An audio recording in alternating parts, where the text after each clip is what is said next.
All right, guys, I believe you can see my screen on the board. First of all, I would want to jump to slide number 4 and see the architecture for the back end. So this is the general backend architectural diagram. And if you are designing a backend application, that is what it will look in a high level view. So normally you would have the front end applications. You can see this one, we sometimes call them the clients or the consumers of the data.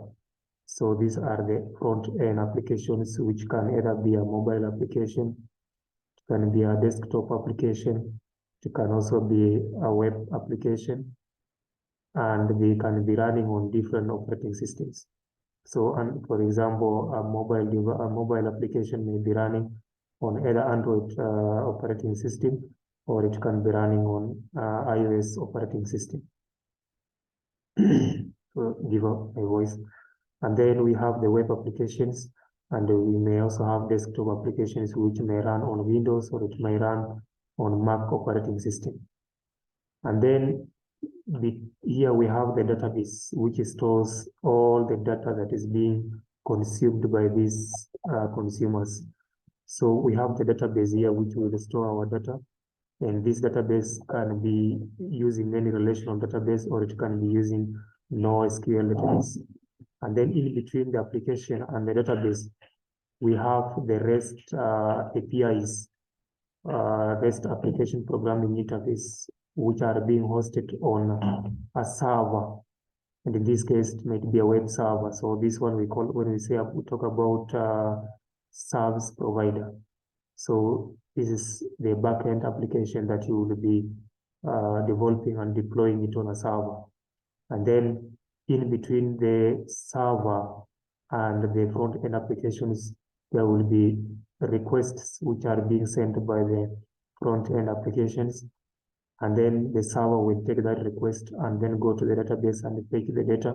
And then it will return the result or the response in form of HTTP response to the clients here back at the front end. Okay.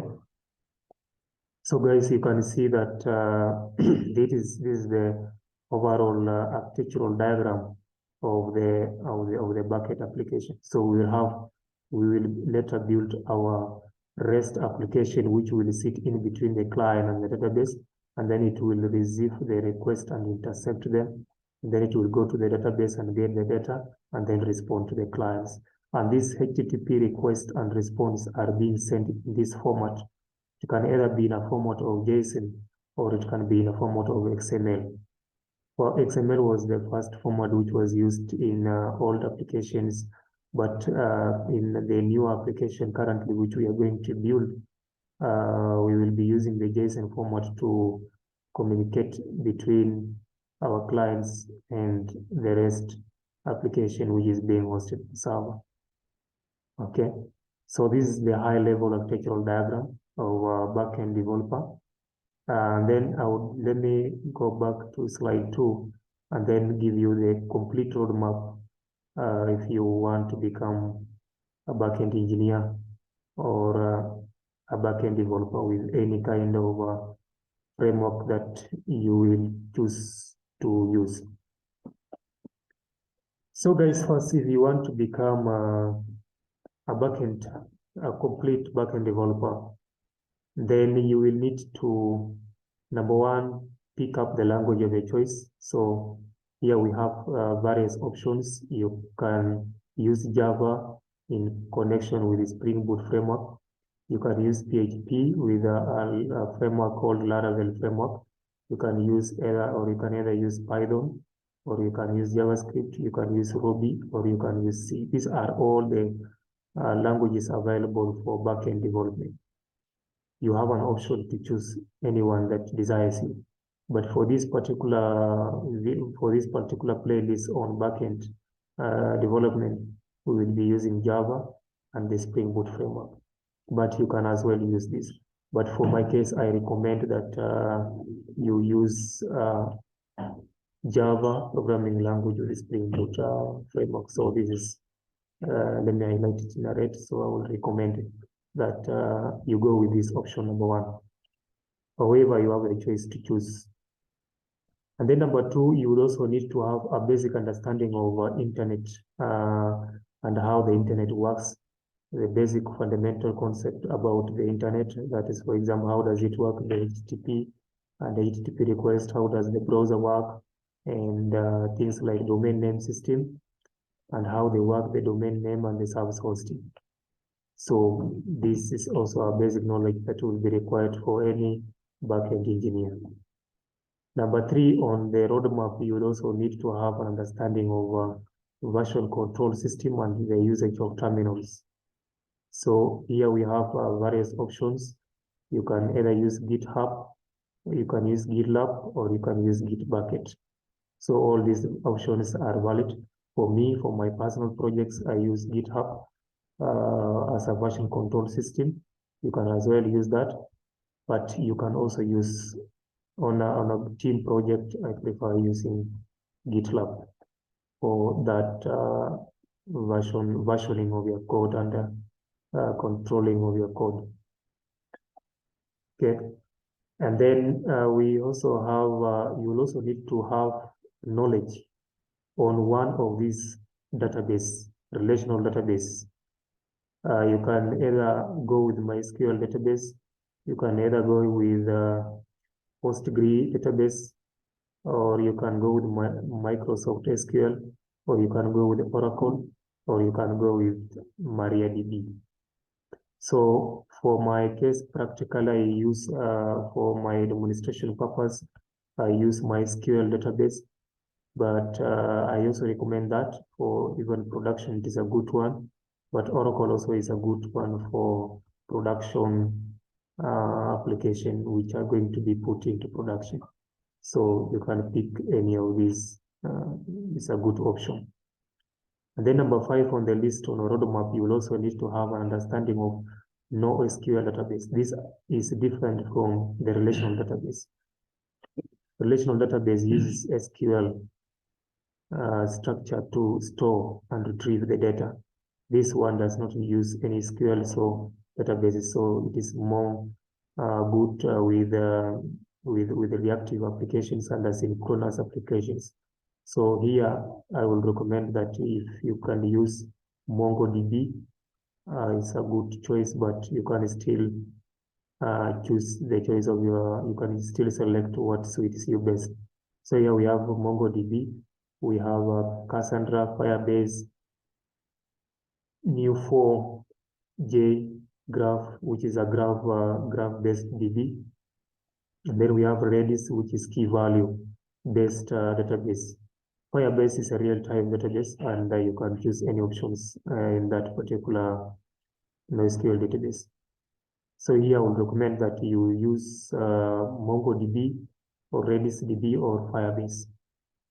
And then number 6, you will also need to have an understanding of operating system, basic knowledge about the memory management. How does the operating system work? How does it manage the memory and input-output management, the process management, inter-process communication, the basic networking concept, threats, and concurrency management in operating systems. So this is also a very fundamental knowledge when it comes to backend development. Number 7 on the list, you will need to have an understanding of APIs. Here we will be building application programming interface, and these are the concepts around it. So you will need to understand what is a REST API, and then the concept of JSON format of exchanging messages between the client, as we have seen in this previous video here.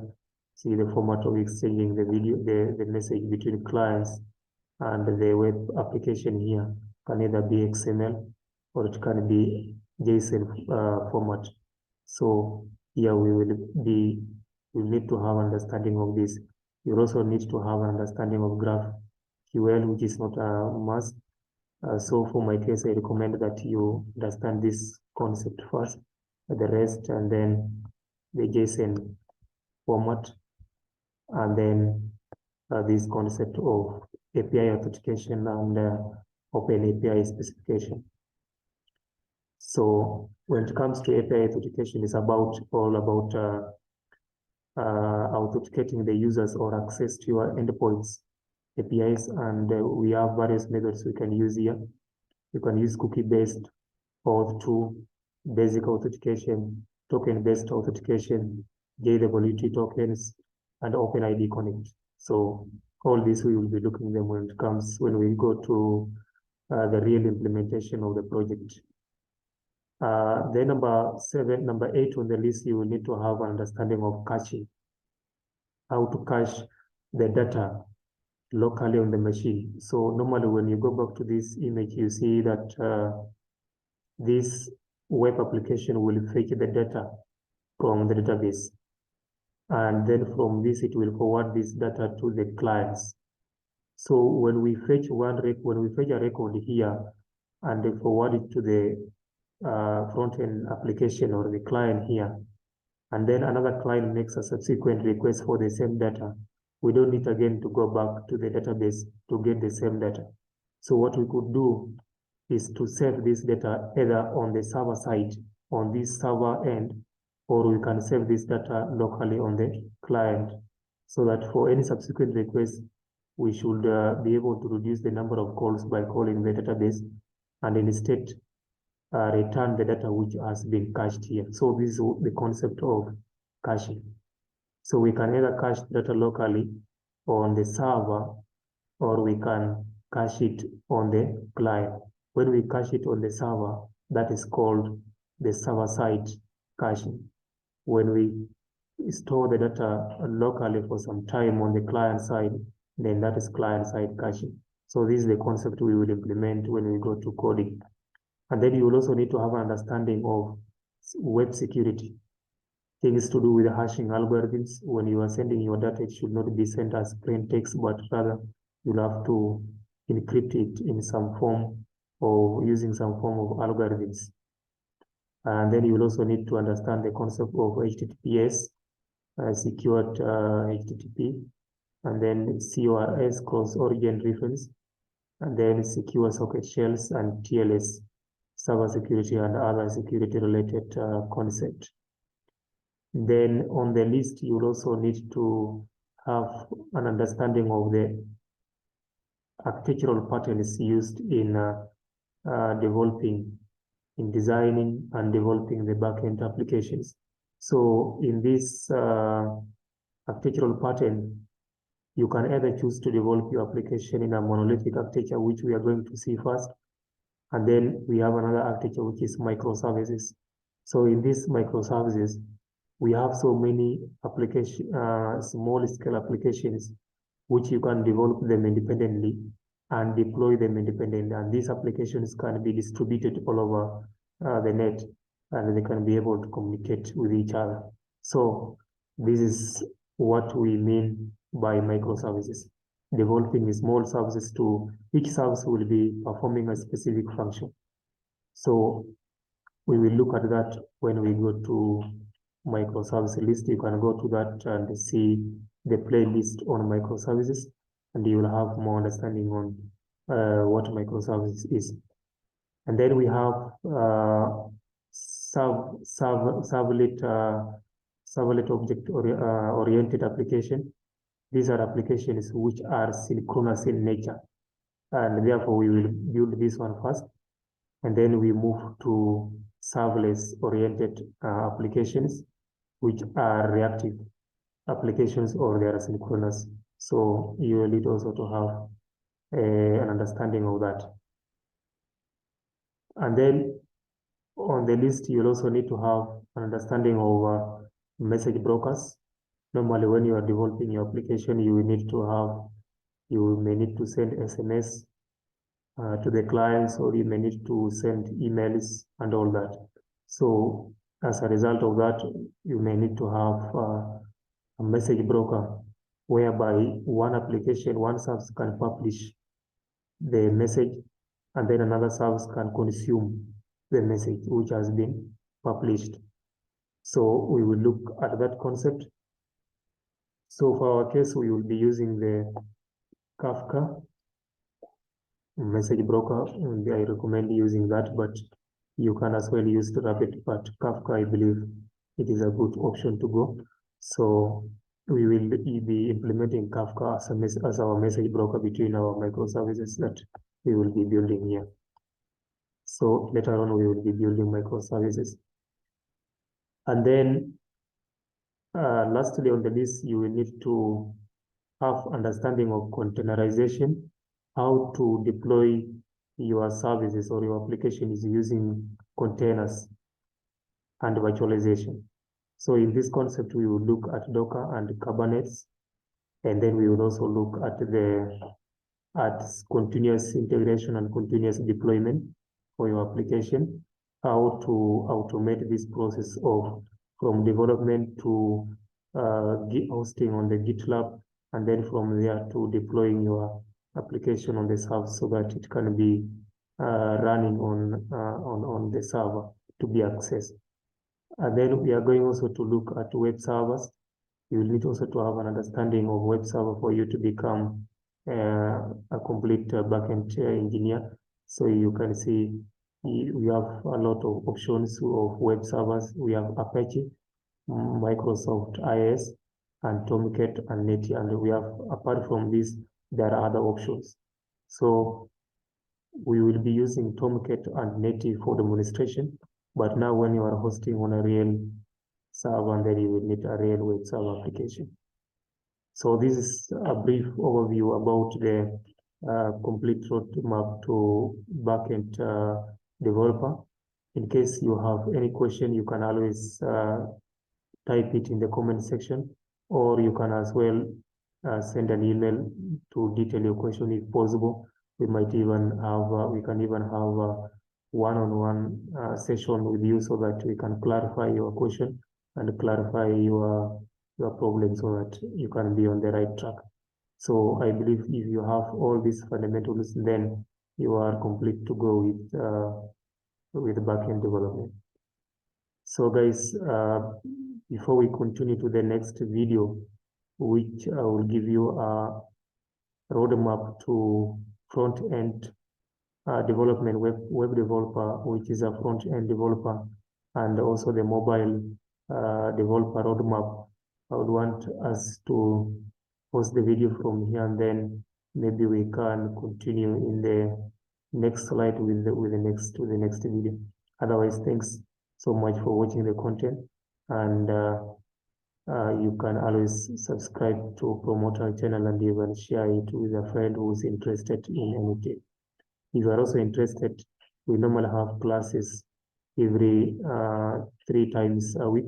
So you can join us for bootcamps online. It is totally free. You don't need to pay anything. So all you need is a computer and your internet connection. So we meet again in the next video.